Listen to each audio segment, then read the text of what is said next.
നിസ്കാരത്തിൽ വീഴ്ച വന്നാൽ അവന് വേറെ എന്ത് അമലുണ്ടായിട്ടും കാര്യമില്ല. ഇപ്പോൾ ഒരാള് നോമ്പ് 10 ഒഴിവായി പോയി, അയാൾ മരിച്ചുപോയി, അതിന് പരിഹാര മാർഗങ്ങളുണ്ട്. ഒരാളെ ഹജ്ജ് ചെയ്യാതെ മരിച്ചു, പരിഹാര മാർഗങ്ങളുണ്ട്. സക്കാത്ത് കൊടുക്കാതെ മരിച്ചു, പരിഹരിക്കാൻ വകുപ്പുണ്ട്.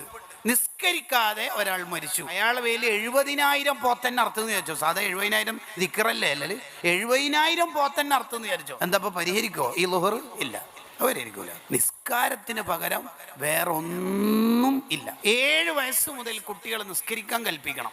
7 വയസ്സ് മുതൽ ആൺകുട്ടിയാണെങ്കിലും പെൺകുട്ടിയാണെങ്കിലും നിസ്കരിക്കാൻ കൽപ്പിക്കാത്ത മാതാപിതാക്കൾ ഫാസിഖീങ്ങളായിരിക്കും. ഷെഹറാനി ഇമാം റഹിമുള്ള പറയുന്നുണ്ട്, ചില ഉപ്പമാര് ഉമ്മമാർക്ക് കൊട്ടേഷൻ കൊടുക്കും, ദാ നീ എല്ലാം നോക്കണേ, ഫീസ് മറ്റെല്ലാം ഞാൻ ജിപേ ചെയ്യാം, ഇതൊന്നും എന്നെ കൊണ്ടാവില്ല.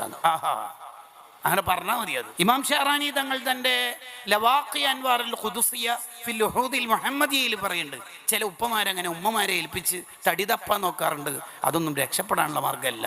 ഓരോ വഖത്തിനും കുട്ടിനോട് പറഞ്ഞാലേ ആ കുട്ടി നിസ്കരിക്കുള്ളൂ എങ്കിൽ ഓരോ വഖത്തിനും ഉപ്പയും ഉമ്മയും പറയണം. ലേറ്റായിട്ടല്ലേ ഉറങ്ങിയത്, അതുകൊണ്ട് സുബീക്ക് വിളിക്കണ്ട എന്ന വിചാരമൊന്നും അല്ല കുട്ടികളോടുള്ള കരുണ. കുട്ടികളോടുള്ള കരുണ എന്ന് പറഞ്ഞാൽ അക്കുട്ടി നരകത്തിൽ പോകാതിരിക്കാനുള്ള പണിയെടുക്കലാണ് എന്ന് ഇമാം മഖ്ദൂം റളിയല്ലാഹു അൻഹു വലിയ മഖ്ദൂമങ്ങൾ അവിടുന്ന് നമുക്ക് പഠിപ്പിച്ചു തരുന്നുണ്ട്.